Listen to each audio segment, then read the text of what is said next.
Olá pessoal, tudo bem? Eu sou o professor Fernando Vanucci. Estamos aqui para mais uma aula de história. Tá? É com muito prazer que eu apresento aqui para vocês o slide que eu preparei, a bibliografia aqui, o livro Olhares à História, o volume 1, do Cláudio Vicentino e do Bruno Vicentino. Certo? Hoje a gente vai estudar os primeiros agrupamentos humanos e do nomandismo às sociedades sedentárias. Tá bom?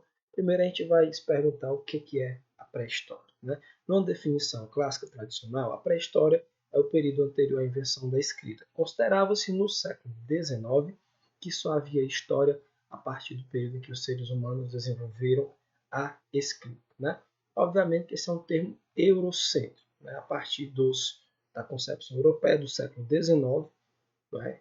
Que era uma concepção de um povo que se achava superior, né? Tecnologicamente, biologicamente até aos demais, tá certo?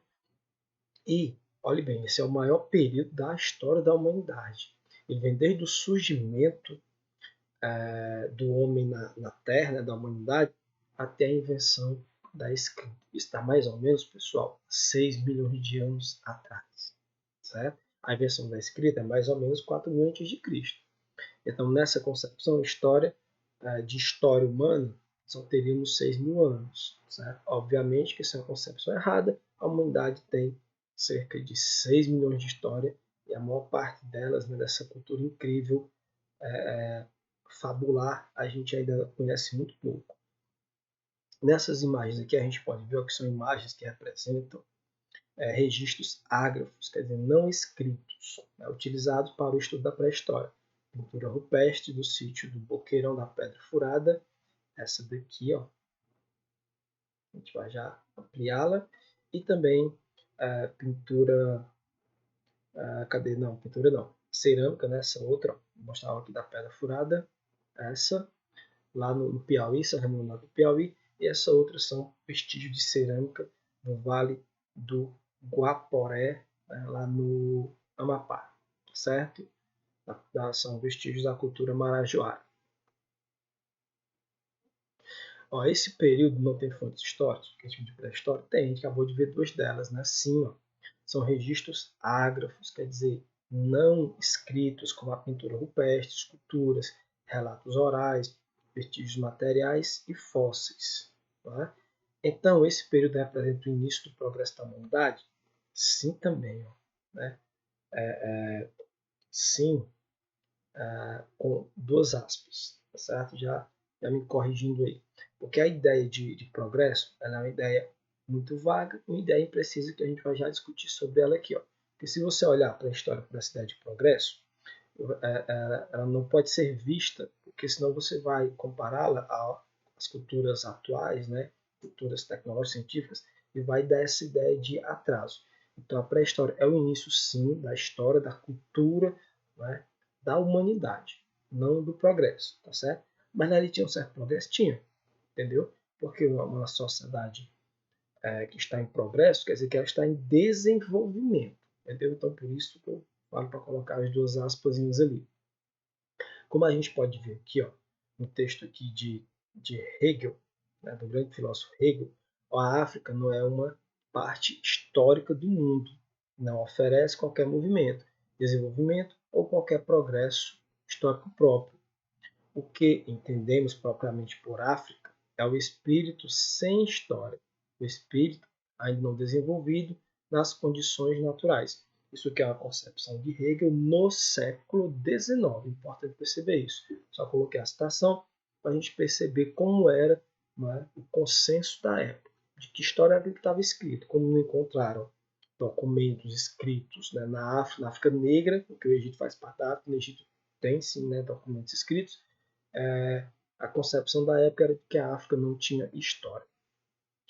Ó, essa gravura, por exemplo, é de uma pintura rupestre encontrada na região de Cunene, da Namíbia, isto é, na África, foto 2011.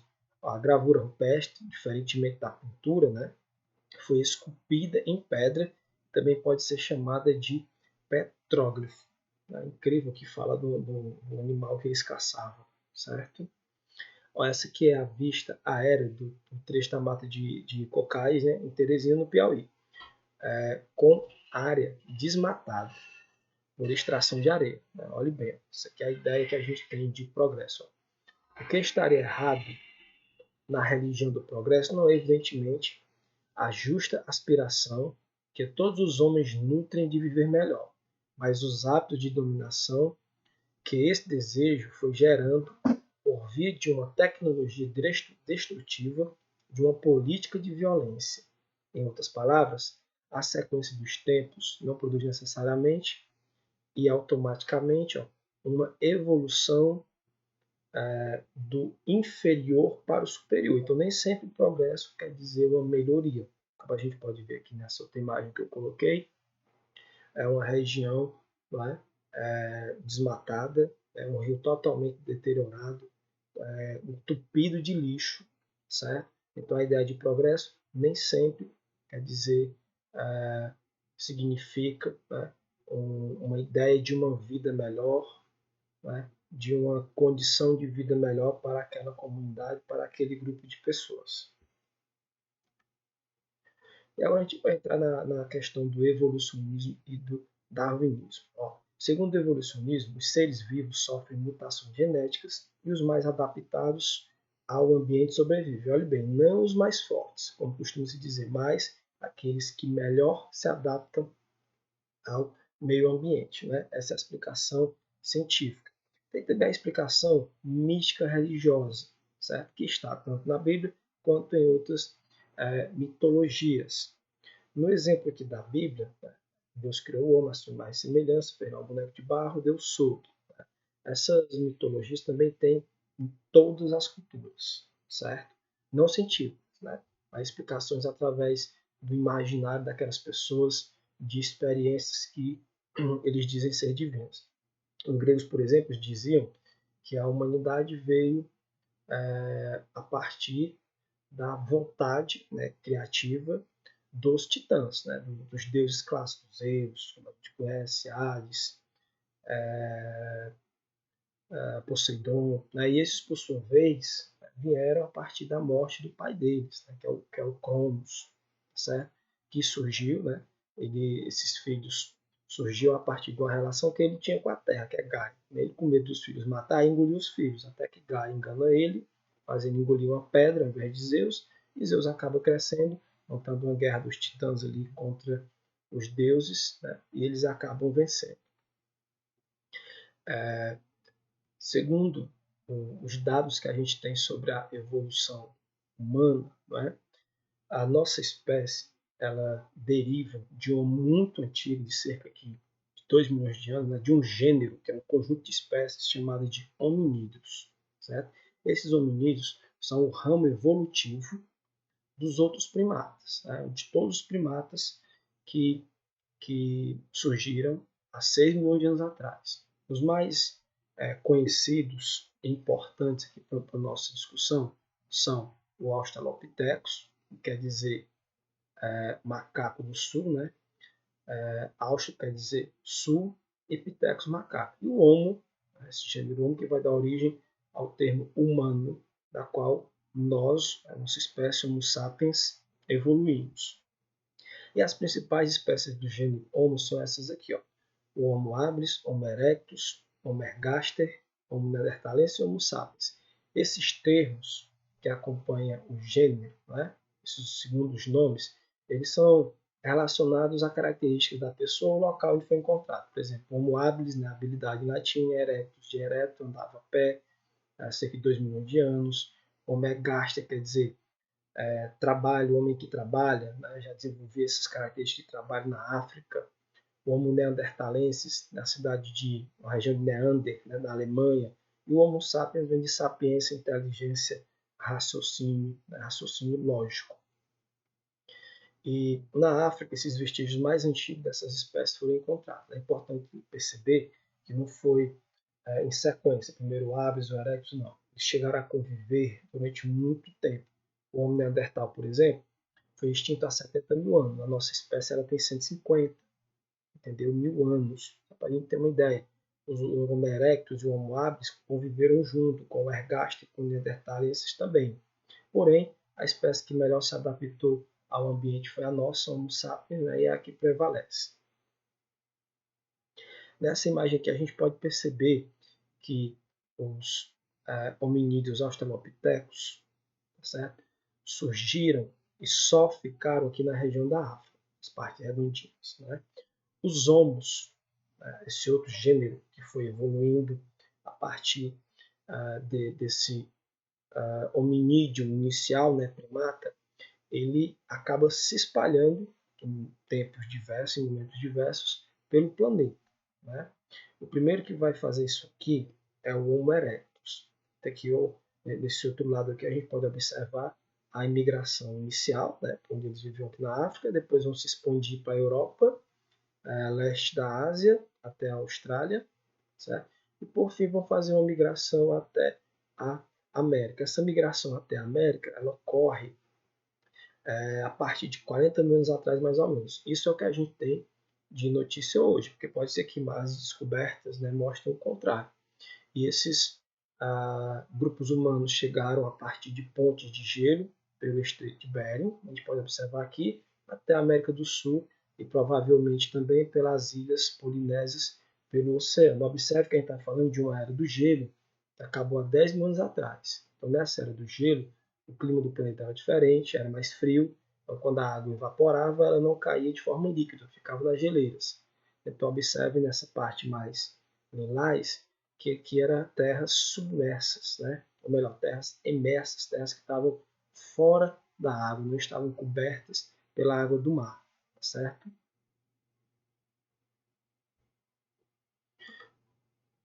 Nesse período que a gente vai estudar aqui, já é um período em que a gente observa um desenvolvimento cultural bem forte dos grupos hominídeos, né, que é o Paleolítico, que vai desde a origem da humanidade até mais ou menos 12 mil anos atrás, né, onde a maioria vivia da caça, da coleta e da pesca, basicamente. Né, também da fabricação de ferramentas. Essas ferramentas eram basicamente pedras lascadas e ossos, né, ossos e também madeira. Certo? E né, entre esses grupos, que eram muito pequenos, 20, 30 no máximo, já havia uma certa divisão do trabalho. Né? De mulheres, crianças faziam alguma coisa, homens, adultos mais velhos faziam outras. Geralmente o homem saía para caçar. Como eles não conseguiam produzir, criar o seu alimento, tinha que ir em busca dele. Então, eles eram nômades.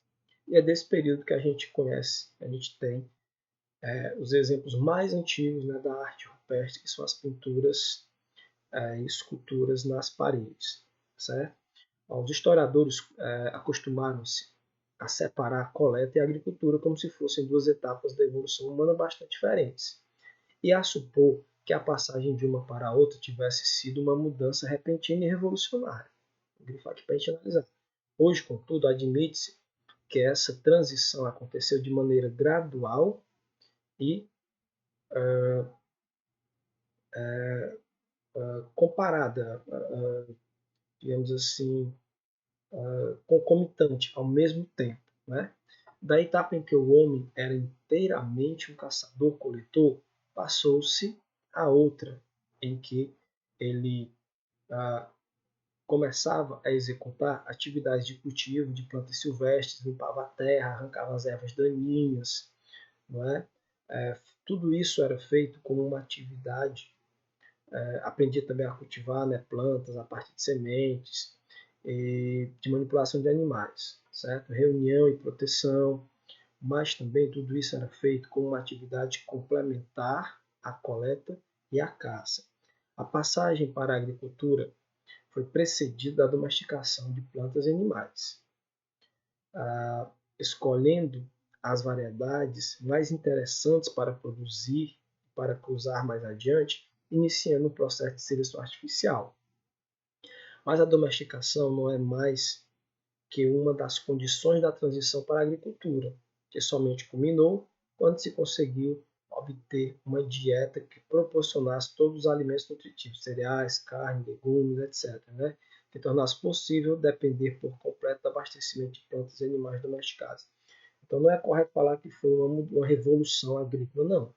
Foi uma mudança gradual que ocorreu ao mesmo tempo em que ele caçava, em que ele coletava animais, ele criava, ele ia domesticando. Então foi um processo lento e gradual. né, que foi ocorrendo durante esse processo de desenvolvimento, até que a, as atividades agrícolas, de criação de animais, domesticação de animais, vão proporcionar àqueles grupos humanos mais maior fonte de alimento do que a própria caça e pesca. Então elas vão se tornar atividades dominantes e dessa forma a humanidade vai se tornar sedentária, vai fixar-se, né, no local e lá vão construir núcleos urbanos que vão evoluir posteriormente para cidades e para estados.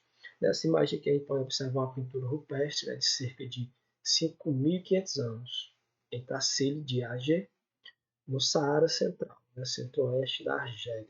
A gente observa que durante o período neolítico, né, para os animais, de forma de organização, eles já eram, nesses 12 aqui, já eram domesticados, certo?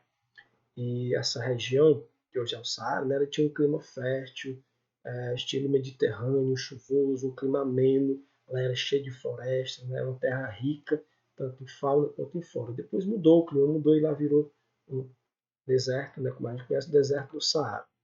E no período neolítico ocorre lentamente nessa transição, né, para a domesticação de animais e o cultivo de alimentos. Lembrando que quando a humanidade vai criar animais e cultivar alimentos, eles não abandonam a caça, a pesca e a coleta, não. É uma coisa que acontece concomitante ao mesmo tempo. E também ocorre a fixação na margem dos grandes rios, tá certo? É o sedentarismo também, né? A quantidade farta, né, de alimentos proporciona um aumento populacional, a utilização em larga escala do fogo, o desenvolvimento de outras tecnologias, como a fabricação, por exemplo, da técnica de polimento, né, para produzir armas, construir moradias mais sofisticadas, o transporte, o próprio comércio tem início a partir do excedente, da sobra de mercadorias. Né? E como exemplo aqui de domesticação de animais, eu peguei a do cão. Né? A domesticação de cães provavelmente teve origem neolítica. Os seres humanos devem ter se aproveitado da proximidade de lobos, cães lupus, né? que se aproximavam para comer os restos das suas refeições, interessados nesses restos de comidas. Né? Os mais adequados para ajudá-los na caça, no pastoreio e na guarda, eles foram observando ali, foram dando comida, adulando, né, até que conseguiram domesticar. Essa seleção artificial criou uma nova espécie, caracterizada por indivíduos muito diferentes entre si, conforme o seu uso pelos seres humanos. Né?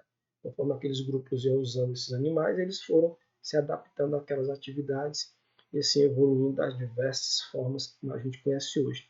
Essa escultura aqui, por exemplo,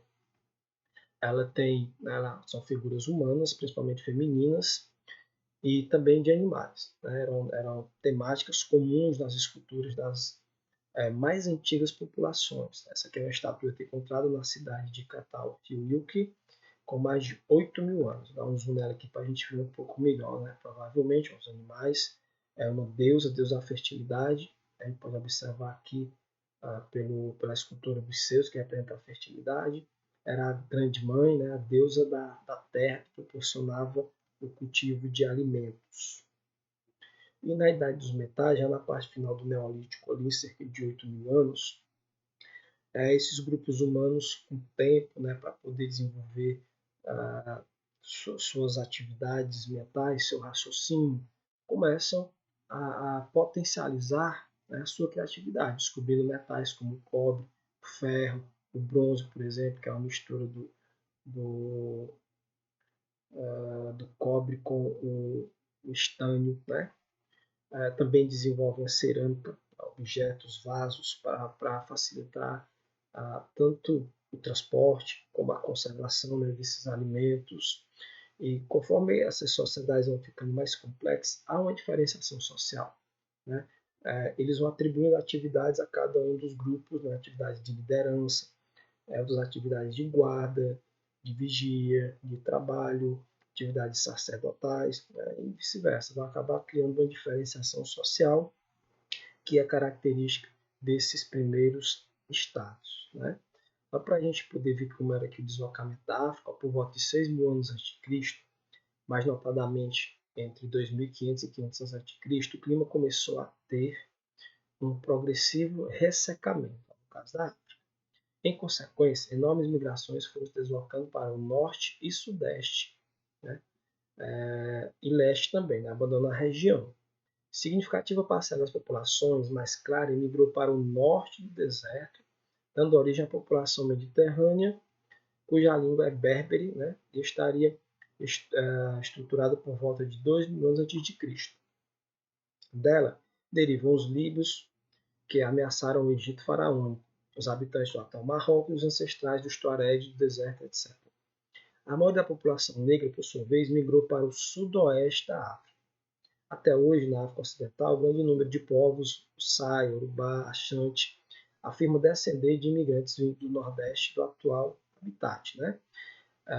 As pinturas pré-históricas do maciço de Tassili, na Argélia, representam máscaras que são quase, né, idênticas às do Sunufô da atual Costa do Marfim, né, no sudeste da África, sudoeste da África, assim como cerimônias ainda existentes entre os povos fulani que ali resistiram ao Islã. Né? Então eles acabaram migrando da parte mais central para a África, que a gente chama de África Atlântica.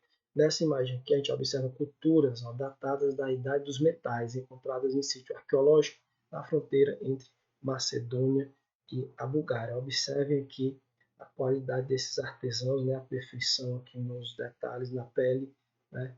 E no rosto desses animais. Geralmente essas esculturas misturavam as duas coisas, dependendo da religião, né? Da cosmovisão desses povos, certo? E o Estado, o que caracteriza esse Estado? O conceito de Estado ele é muito importante, né, no estudo da história. Significa a autoridade própria que organiza uma sociedade, que define regras para a convivência do conjunto das pessoas submetidas a essa autoridade e que faz com que essas regras sejam cumpridas, valendo-se de diversas instituições. Aqui a gente termina essa aula. Espero ter ajudado vocês a compreender um pouco mais sobre a origem da humanidade, sobre a nossa origem, isso numa perspectiva histórica, numa visão científica. Fique com Deus e até nosso próximo encontro.